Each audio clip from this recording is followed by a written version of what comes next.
Hello, doctor. Hello, doctor. Today we are going to have with us Dr. Alexis. She Yes. is going to do a station of mental state examination of depression. It is a rather straightforward station. And just to start with, do you have any questions about this station? I guess not. I think maybe I'll detect more problems as I do the station. Okay. It is about a lady, is a hairdresser, and she had depression, and she is now suffering from severe depression. She is starting to have psychotic symptoms, including persecutory delusions against her husband. Her executive functions are deteriorating. Even she taking care about herself and at home also is deteriorating. And eventually she is bound to her bedroom, and her husband and her family and friends all required from her to speak to a psychiatrist or to a doctor, and that's why you are going to see her today. It is a straightforward station, but as I always say, very common that the Royal College bring for you a symptomatology which is secondary to another psychopathology. So in order to pick it up, you must take the complaint in the right way. You must ask the patient, how was she doing before that? Maybe she started a new medication, or she has been using an antidepressant which you don't know, and she stopped taking it. Maybe there has been some stressors in her life. So in order to pick up the issue of primary and secondary, take the complaint in the right way. Next thing, don't forget that this is a depressed patient. You must show empathy and pay attention to this part of your communication. Don't be so formal. It's about not only about knowing what to ask about in depression, but also about how to do a mental state examination for a depressed patient. So pay attention to this. Okay. Also pay attention to the important psychotic features which can be present commonly with the psychotic patients, particularly the nihilistic delusions, and also the persecutory delusions of scolding and calling her names and so on. And don't forget, as in any station, don't forget asking about risk. They adore and prefer the practitioners who are safe in their practice, and they are keen to make sure that they know the level of risk in any patients with whom they are going to deal with. So we will start now. Let's say that my name is Mrs. Brown. Okay? Mrs. Brown. Yeah. Let's start. One. You are ready with your notes? Yes. 1, 2, 3, go. Hello, Mrs. Brown. I'm Dr. Lee from the Mental Health Unit. I'm sorry to hear that things haven't been going so well recently, and I'm keen to find out more from you so that we can know how best we can help you. Well, I don't think that you can do anything, doctor. There's no hope from anything. I just came because my family and my friends, they are all insisting that I should come. But whether there is an outcome from this meeting, I doubt. Right. I'm sorry to see that you're rather disappointed and also feeling quite hopeless about the situation. But you mentioned that your family and friends have been rather worried about you. And may I explore like what told them to be quite worried about you? Well, it all started 2 months ago. I feel that there is no hope and there is no taste for anything. That's why I'm always in my room. They don't understand. They think that there's something wrong, but for me it makes sense. I don't need and I don't want to go out of my room. Right. So it seems that you have been feeling quite down over the past 2 months, and you don't really feel like going out or even socializing. So I was wondering, because you don't feel like eating much, so how has that affected your energy level? Well, I don't feel that I have energy to do anything, but I'm just staying in my bed. I start going to the work, and also I'm not able to do even the simple things at home. And even my husband, I'm not interested in having anything in common with him. I just feel that I'm not able to do anything. Right. That sounds like it has been a very distressing time for you. So I was wondering, how has that affected maybe your memory? My family are not able to do anything, as I said for you, doctor. I just feel that Right. I'm, And it has affected. I don't have energy, and I feel that I'm useless. Right. Did anything at all happen prior to that 2 months, Mrs. Brown? Like what? For example, any stress going on or any like major life events at all? No, no, no. All right. So it just started that way. And it has affected your relationship and your work so far. Okay. So other than your mood being affected, sometimes some patients tell me that when they're under extreme stress, they have some uncommon experiences. For example, they start to hear things that only they could hear. I keep hearing this voice. I don't know exactly who, but it seems they are useless, they are hopeless. Sometimes he says bad words like bitch. I don't know exactly what's going on, but I feel that this voice is always there. Right. I'm sorry to hear that. And it must have been very distressing for you. When the voices are talking, are they actually as loud and clear as how we are talking right now? Yeah, yeah, yeah. It's his only single voice and just insulting me. And, Right. and with time it is increasing. And I feel that it's true, just telling me my truth. Right. And other than telling you about all these demeaning remarks, which is clearly difficult for you, did they perhaps drop any instructions for you? No, no. All right.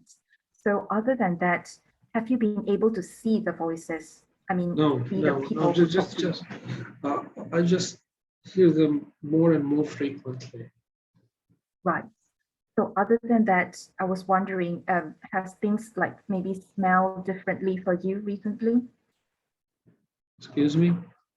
Has things probably smelled differently for you? No, no, no, no. Okay, right, that's good to know. Other than that, how has that affected your thought? Because you're quite distressed over the past 2 months. I was wondering about your thoughts. Are they What do you quite mean by clear? thoughts? Right. Some people, they feel that maybe other people could read their minds. No, no, It's no. quite unusual, but I never felt this. No. okay, that's really good to know. Sometimes they think that maybe they are very concerned about losing everything in life, or they're suddenly feeling very poor. I know it sounds strange, but has it occurred to you? No, no. Okay, right. Other than that, perhaps because with all these ongoing voices, do you think that maybe someone might be up to no good? Excuse me? What did you say? With all the, sorry, Mrs. Brown, I was asking, with all these voices going on, did you perhaps think that sometimes people have some, evil thoughts, or maybe they are trying to do harm to you? No, no. All I feel that my husband does not want me anymore in his life. Right. Maybe he wants to poison me. That's why I don't eat with him. Maybe I don't. I'm not sure about this, but I prefer to eat packaged food Right. and only canned drinks. Okay. And have you spoken about this with him? Have you asked him No, about this? no. 1 minute remaining. Right. Okay. So with all these stressful events going on, I was wondering, have you ever used any like street drugs or alcohol to help you cope? No, no. All right. And when things get extremely difficult, have you ever thought of maybe just wanting to end it all, Mrs. Brown? Well, this idea keeps coming to me, but I'm afraid that I might lose control. I don't want to end my life, but it keeps coming to me. What is the benefit from living with all this pain? I'm afraid that I might lose control. All right. So there is some thought there, you try to overcome it, but you're afraid of losing control eventually, right? So, I mean, just trying to explore things from different perspectives. Could this be something related to maybe your mind is playing a trick on you? I don't know that. Right. Is this the first time you're seeing a psychiatrist, Mr. No, Brown? I've been in contact with second time. Right. Thank you for How, speaking to me, Mrs. Brown. time. How do you feel about what you did? Yeah. How do you feel about it? I haven't completed the task actually. Well, your voice, I don't know. Can you make it better? I feel that sometimes your Maybe, voice. yes. Okay, maybe it's a bit soft. I'll do something about my microphone then next time. Yeah. So, how do you feel about what you did? I want your impression.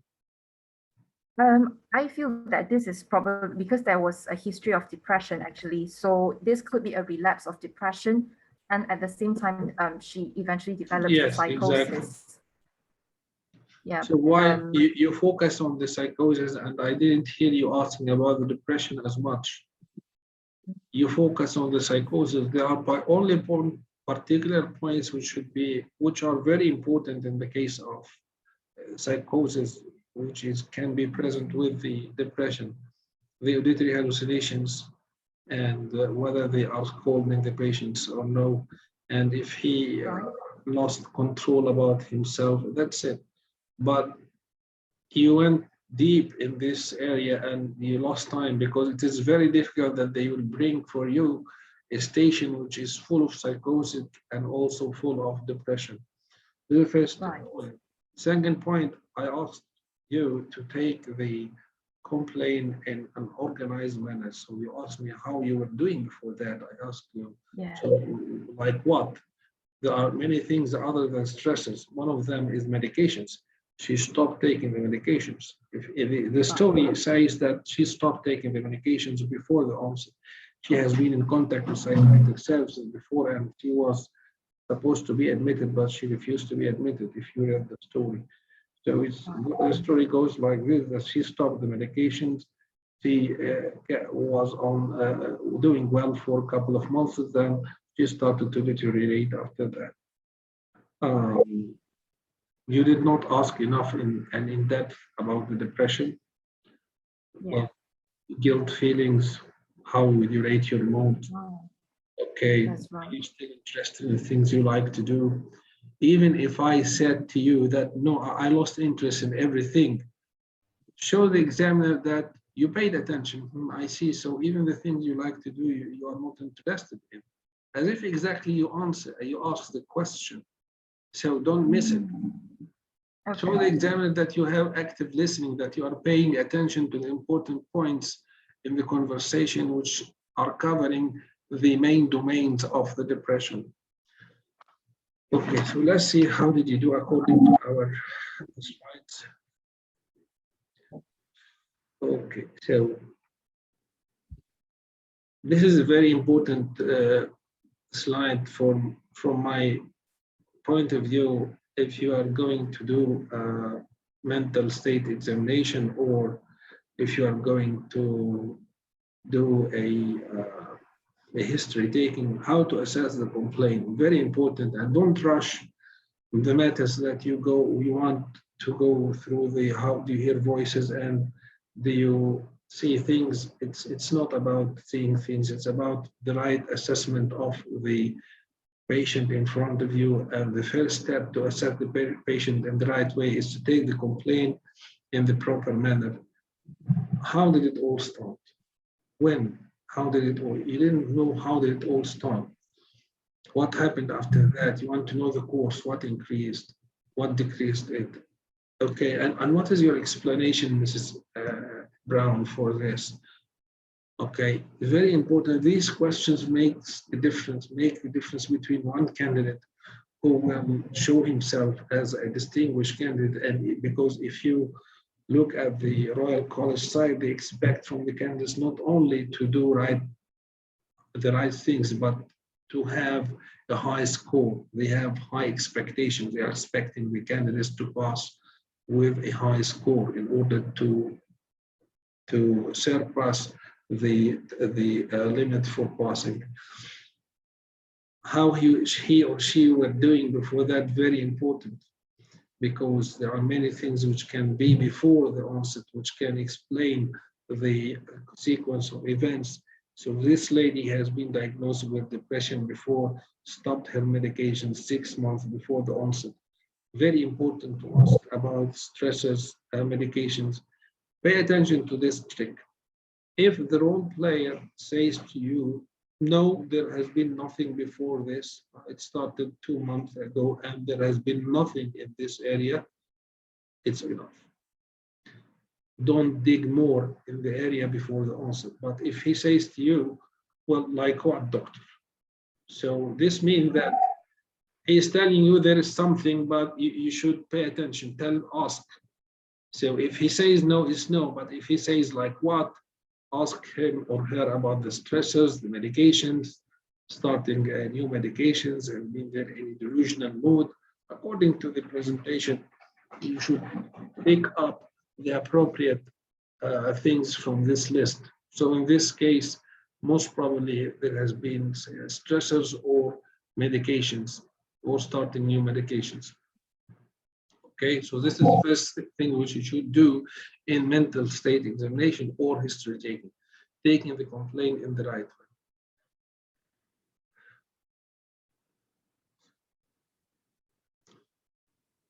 I'm going to the depression. So this is depression. Now you introduce yourself in a very nice way. You paid attention to the nature of the patient with whom you are going to talk with. You were very empathetic. I liked it. Though it reflected that you know the scenario and you know the station, but anyway, it showed that you are empathetic and you showed that you know what is required to deal with such patient. This is very good. Now the mood, as I say always in the CASC stations, the anxiety makes you so anxious that you might forget the important points in the mood to which you should ask about. So I always say code this so that you will not forget it. So this is my own code, meet sa. So this is the mood, energy, anhedonia. How does she thinks about herself? She will tell you that I'm useless. If you read this, it is written in the scenario that she feels that she's useless. And also how she thinks about the future, hopeless, and then ask about the sleep. You did not even ask about the biological factors, the sleep and appetite. You did not ask. You approach this station as if it is a psychosis more than a depression. So you lost these vegetative or biological symptoms to ask about, and then you ask about the mood congress psychotic features, but you did not ask about the nihilistic delusions. Did you ask about them if she ever felt that her body is not working or any part of her body is not there? Did you ask about this? I asked about the delusion of poverty, but I did not ask about like her body parts, the poverty, the fear that losing everything, like the money, but I didn't ask about the body parts though. Okay, so the psychosis in a station which is laden with depression, with depressive features, most probably it is not expected from you to cover every item in the psychosis. Ask about the perception, the persecution, and the mood congruent psychotic features which are common with the depression, like the nihilistic delusion or delusion of destitute.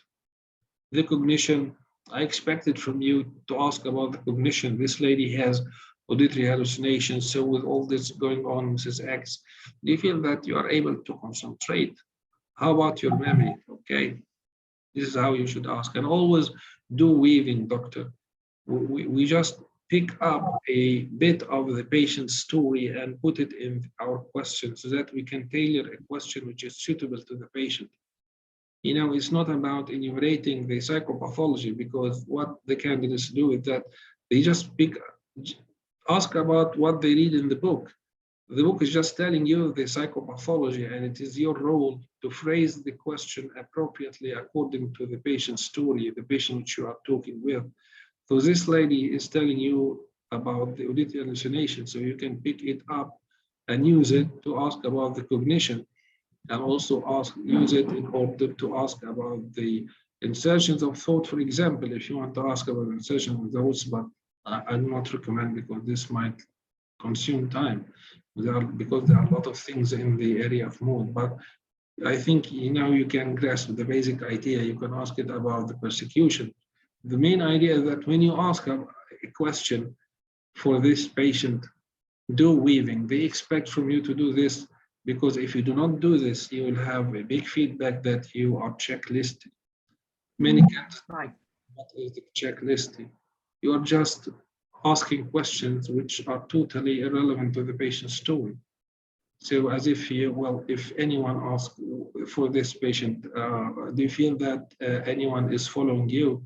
What does this got to do with my story? Why are you asking this question?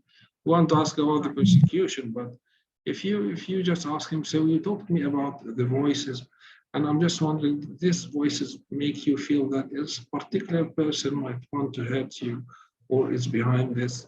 So now you can just see that you created a link between your question and the patient's story. Did you get it, Dr. Alexis? Yes. So this is called weaving. So you ask about the coping and risk. It was nice, okay. But you should ask about driving also, because you don't know, maybe this lady, when she drives, she might have this idea that she might. The inside and past history. Well, when I do this particular point number 7, I linked the past history with the inside. So I would say, so I really appreciate that you shared with me all this and have been open in our discussion, but I'm wondering, is it the first time for you to talk to a psychiatrist?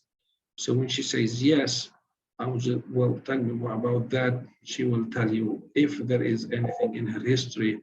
Ask about 2 questions to know if she has been admitted, if she was taking any medications, she's still taking the medications, and then ask her if this could be another episode of the problem which she had. If she says to you, no, I have never been to a psychiatrist before, so just ask her. So if there's any possibility that what you are being through can be tricks played by your mind because of you have a severe depression, how do you feel about that?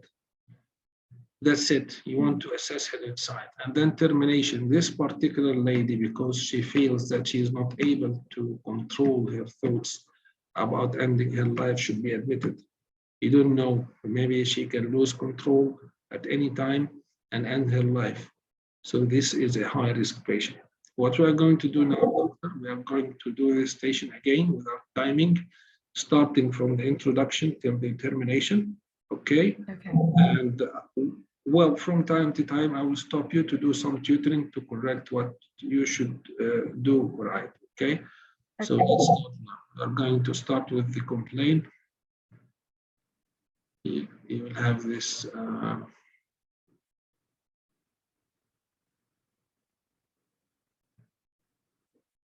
Okay, let's start now. Let's say that my name is Mrs. Brown, and you are going to assess this lady in the OPD. Now you are supposed to ask the complaint in an organized fashion in order not to miss anything which can complicate your task if you missed it later on. So let's start. 1, 2, 3, go. Hello, Mrs. Brown. I'm Dr. Wee from the Mental Health Unit. I'm Hello. sorry to hear that things haven't been going so well recently. I was wondering whether I could hear it from you so that we can see how best we can work together and help with your condition. Okay, doctor. Right. Thanks for speaking to me, Mrs. Brown. So may I ask, what's been troubling your mind recently? Doctor, I just came because my family asked me to talk to you. I feel that there is no hope from this, but they all insisted that I should talk with you. That's why I came. All right. So personally, you felt rather hopeless about the situation, but it's just your family have been quite concerned about you. Yeah.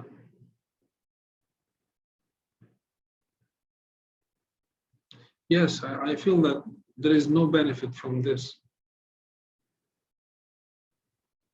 Sorry? I feel that there is no benefit from this discussion. All right. I can see that you're still quite hopeless about the situation, but I was hoping to understand you a little bit more, a little bit better, so that Okay, no maybe problem. we can work together. Yeah. So, I mean, Okay. how long has it been since you last felt this way? It all started 3 months ago. Right. So about 3 months ago, may I ask, prior to that, did anything at all happen? Well, like what? Some people, they are undergoing a lot of stress, so that's why they tend to feel a bit hopeless about the situation. I was No, wondering, was there anything like that? And no. prior, right, prior to this 3 months ago, may I ask, have you ever felt this way? Yeah, I've been diagnosed with depression, but I took the medication for 5 years and I stopped them 6 months. I'm not going to take this medication for all of my life. This is what happened. I see. So you felt that you were not keen to continue the medications. Yeah, So after that, the 3 months ago, you started to have this hopelessness. Other yeah. than that, right. Other than that, how about maybe your daily activities? I mean, were you still able to carry on with your daily lives? No. I felt that with time that I'm losing energy. I'm not. I feel that everything is difficult to be done. Eventually, I'm always in my bedroom. I can hardly go out of my bed. Right. I'm so sorry to hear that the recent past have been so difficult for you. And was there anything at all that you are able to enjoy doing? No, doctor. I feel now that life is meaningless and tasteless. Right. So you mentioned about tasteless. I was wondering, was it, did you mean that things started to taste differently when you're eating? No, I mean that life does. There is nothing, no taste for anything. It's no meaning. I see. All right. So it was not a literal meaning. Okay. So other than that, because you felt like you didn't have much energy, how about your concentration? Like, were you able to focus on things? Well, doctor, I feel that my mind is not able to focus on anything. Everything became very difficult, even thinking about anything. I just want to rest everything, even my mind. All right. So when that happens, ha- how about your appetite? I mean, do you still have the enjoyment maybe when you're eating? No, I lost 5 kilograms, maybe. I'm not eating well. Right. So so that has already caused you to lose some weight. How about your sleep then? I'm not well, doctor. I can hardly sleep, and when I wake up, I just ask myself, why did I wake up? Why did I? I cannot start my day. I don't want to start my day. Right. I can see that you are having problems in terms of like finding a purpose. So sometimes some people they think about ending their lives when life gets really difficult. Has that crossed your mind, Mrs. Brown? Well, doctor, I have this idea, but I'm afraid that I might lose control. I don't want to die, but it is so strong in my life. So, what is the benefit from carrying on like this and continuing my life with all this pain inside? Thanks for sharing this with me because I'm sure this must not be easy for you to talk to anyone about. So, right, but I really appreciate you being here today so that we can work together. Other than this, some patients told me that when they are very stressed out, they start to have some unusual experiences, like hearing voices that only they could hear. Has that been the case, Mrs. Brown? Sometimes I hear a voice calling me, and now I'm hearing it more and more frequently, telling me that you are useless, you are a bitch, so on. I hear Right. it more and more frequently. Right. I'm sorry to hear that because it must have been very worrying for you. So Yeah. when these voices talk to you, Do they sometimes drop you some instructions to follow as well? No, no. That's good to know. And when they talk, are they as loud and clear as how we're talking right now? Sometimes they are it is a very clear voice, and sometimes just whispering. Okay, right. And were you able to see those people who are talking No, to you? no, no. Right. Okay. Well, Mrs. Brown, this is part of my routine questions, and it may sound a little bit odd. Um, do you maybe feel that you have some worries pertaining to maybe losing everything in life? Some people worry about being very Well, doctor, poor I feel that suddenly. everything is just meaningless and worthless, doctor. It doesn't Right, have any meaning to have everything because it is worthless. right. So you've been feeling quite difficult. So other than that, I was just wondering, trying to explore things from a different perspective. Um, could this all be another episode of your depression, or maybe it's affecting you again? I don't know, doctor. I don't know. I wish that I can find a solution. All right. Okay. So other than this, some people they start to feel that with all those voices troubling them, they start to feel that maybe people are harboring some ill intention towards them. Has that been the case for you? Well, well, my husband, sometimes I feel that he doesn't want me anymore because I'm useless. So I'm afraid that he might poison me. So I don't eat with him. I know that he's a good Well, man, but I'm afraid that he might poison me. all right.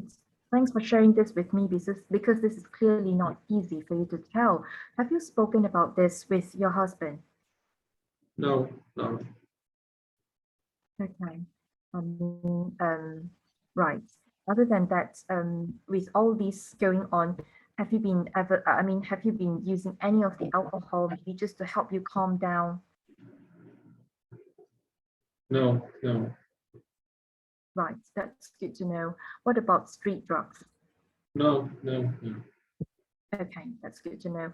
And I was wondering, are you still working at the moment? No, I'm not working, doctor. I'm not able to do anything. Right. And just to check, do you still drive, Mrs. Brown? Well, I stopped driving because this sort of self-harm ending my life might come to me. I'm afraid that I might just do something. I I don't see. drive. All right. So you actually have to give up certain Okay, things because now, you're now quite we want worried. to stop. Now we are going to do some tutoring now. You were doing fine, Okay. except that it was totally in one point disorganized, Dr. Alexis. Now, you asked Okay. about the psychosis, and you remember that you should ask about the persecution. Don't do Yes. this. You Yes. should cover the Right. psychosis in depth and then shift to another point. Another thing, Okay. coping and risk. So this lady expressed to you that she has suicidal thoughts. So tell me more about this. Have you ever tried to hurt yourself? I Do you see. have any plan? And how do you cope with it? Do you use any street drugs? Do you drink alcohol? So when you cover everything in depth, you'll be more organized. So what you did is that you Right. heard that she wants to hurt herself and you didn't comment on it enough. This is very, very important. Right. Have you ever I hurted should yourself? really explore Anyone in it. your family committed suicide before? And Hmm. how do you cope with this idea if you feel that it is difficult to control it? Do you use any Okay. street drugs and etc.? So this is my comment. So please now we are going to do again. And again, Right. when you ask about the mood, the most important thing is, so tell me more about how you feel. How would you rate your mood Okay. from 1 to 10, making 1 worst feeling ever and 10 best feeling ever? Show the examiner that Okay. you want to know her mood because you know it is a mood problem. You know want to Right. know how does she feel, the mood and guilt. Very important. You miss these 2 The points. You guilt. ask about everything except the mood and guilt. So you ask about everything. except the mood and guilt. Okay. All right. Okay. So we're going to start We anew, will start or now from the mood, assess the mood, okay, okay. in depth, All right. and try to be organized. 1, 2, 3, go. Okay. Hello, Mrs. Brown. I'm Dr. Wee from the Mental Health Unit. I'm sorry to hear that things have been quite difficult for you in the recent past, and I was wondering how has that made you feel recently? Well, don't feel that there is any hope from our discussion, doctor. I don't think that talking with you will bring any benefit from my respect. I came here because my family wanted me to be here. Right. I'm so sorry to hear that you've been feeling rather hopeless about everything, but I was wondering how long have you been feeling this way? I started about 3 months ago. All right. So 3 months ago, may I ask, did any stressful event happen at all? No, nothing happened actually. All right. And is this, I mean, prior to this 3 months, how were things? Well, everything was fine. I just gradually started to feel drained out of energy, feel sad, and everything escalated now. I cannot do anything, and I cannot feel the pleasure of anything now. And most of the time, I don't have energy to do anything. I'm bound to my bed. Right. So you told me quite a number of useful things there, because you were feeling quite sad, and that has affected your energy level and you can't do much anymore. I was wondering, tell me a bit more about your mood, Mrs. Brown. Like, how do you feel generally? Well, I feel worse, doctor. I don't feel that I'm able to do anything. Right. If I were to give you a score from 0 to 10, with 0 being very, very sad and 10 being just very Maybe happy. -1, doctor. I'm not able to do anything. That's it. I'm Right. not able That to do sounds quite distressing. Okay. So so with all these mood going on and you don't really have much energy, I was wondering, have you been able to get enough sleep? I can hardly sleep, and when I sleep, I don't want to wake up. I don't want to start my day. Okay. You mentioned that there were thoughts about just not wanting to start the day. So has it ever felt like as if you're guilty or maybe you're to be blamed for anything at all? Yes, doctor, because I'm not able to do anything. I'm guilty because I'm not able to take care of myself, my husband, my life. And I feel totally worthless, doctor. I don't want to start my day with this feeling. Oh, I'm so sorry to hear about this very difficult time, Mrs. Brown. So when that happens, has it gone to a point where you just feel like giving it up, ending it all? You know, doctor, I have this idea that uh, I must end my life, but I don't want to end my life, but I'm afraid that I might lose control. Right. So you mentioned you've had certain thoughts like this. May I know how frequent do these thoughts occur to you? Well, it has been there since about 2 weeks. I said to myself, I cannot continue like this. But you know, with time, that this thought is more and more strong in my head. Right. So this is clearly not easy for you, and thanks for sharing that with me.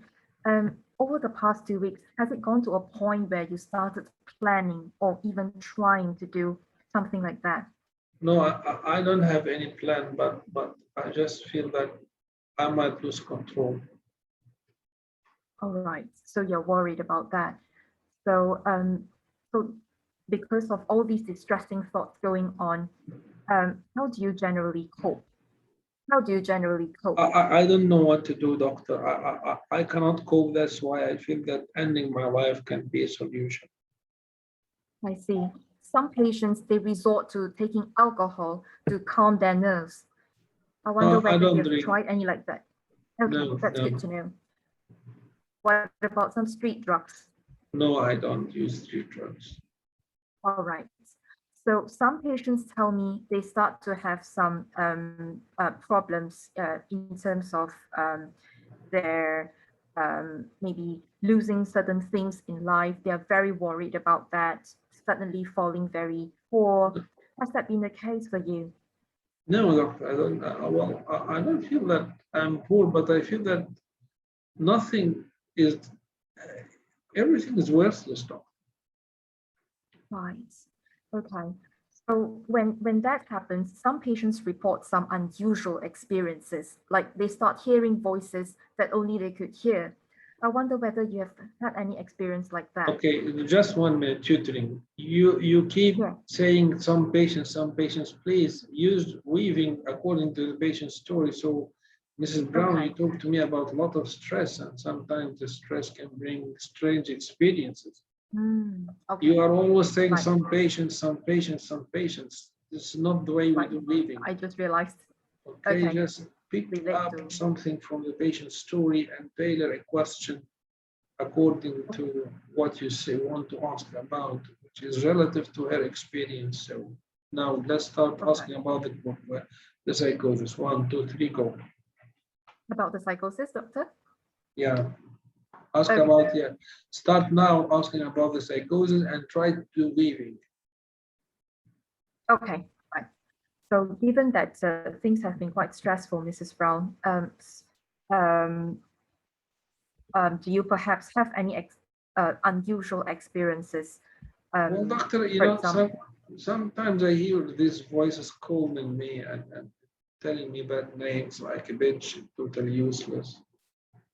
And I don't know, right, it hurts me, but I keep hearing it more and more frequently. right, and that is clearly not very easy for you. So when that happens, do they probably like drop you some instructions to follow as well? No, no, no. Okay, that's good to know.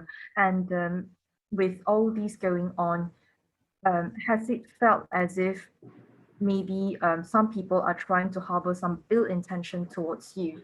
No, no, no. All right. And when you hear those voices, so with all these voices going on, has that affected, how has that affected your concentration generally? I'm not able to focus, doctor. Anything which needs I'm not able to work my mind, doctor. I don't want to read anything. I don't want to talk about anything. I don't want to do anything. Right. And so I really appreciate you telling me about all these that has been going on. And you also shared with me that, so I was wondering whether you've had these episodes before, like Yeah, feeling I've very been worthless. diagnosed with depression before, doctor, and been admitted. No, they asked me Right. to be admitted, but I refused. I took medications for 5 years, but I stopped them 6 months ago because I don't want to take medications more than this. I felt that everything's okay. Right. Thanks for sharing this very important piece of information. So, just is there any possibility that what you're going through right now is another episode of depression after you stop the medication? I don't know, doctor. I don't know anything. I'm totally confused. So you're not very sure. So I really appreciate all these that you've been telling me. It's really not easy for you, but it does seem to me that with all this stress, you've been rather distressed, and there were thoughts about trying to harm yourself. So I think it would be better for you to stay in the hospital at the moment and let us help you around, because I think it's unsafe for you to go back home for fear That's that it. you may lose Okay. control, as you mentioned. Okay, just one thing. Termination track to make it a bit So, concise, so you don't need okay. to justify. Just say that from our discussion, it seems that there are a lot of issues regarding your safety, and it would be better if you stay in the hospital until we help you to pass this rough time, because it is unsafe for you to go back home. That's it. That's it. Okay. Yeah. That's it. This is how you terminate. So now it doesn't stop here, Dr. Alexis. This is the Yeah. you should take what you have learned and try to practice it with your colleagues. But now you know what you Yeah. should do and what you should not do in the station of Yes. this lady who has depression. Now, again, thank you so much. Thank you so much, just Doctor. along with this tutoring and to stream it on YouTube. Do you have any questions? I was just wondering about the past psychiatric history. How do I weave it in? But I guess after Doctor, you told me to ask that very important question, has this happened before? So I guess that can also be a way to dig out the past psychiatric Yes, history, exactly. If this happened before, Yeah. you want to know more about what has been going on before the onset, and you can use this also to as weaving. You know, this is a question. We are weaving, Yeah. doing weaving. So, well, I can see that you're so low in your mood. I'm wondering if this ever happened before, and how were you doing before the onset? So they can use it. Yeah, no problem. But it is very important that you do not shift from the complaint before knowing what happened in the onset, what happened after the onset, and the course of the events after the onset, and what was going on before the onset, because as I tell you, very common that they bring in the CASC stations a presentation which is secondary to another psychopathology, and you can never pick it up except when you do the complaint and assess it in the right way. Thank you so much, Dr. Alexis. Thank you so much, Dr. Hossam. Bye-bye. Bye-bye.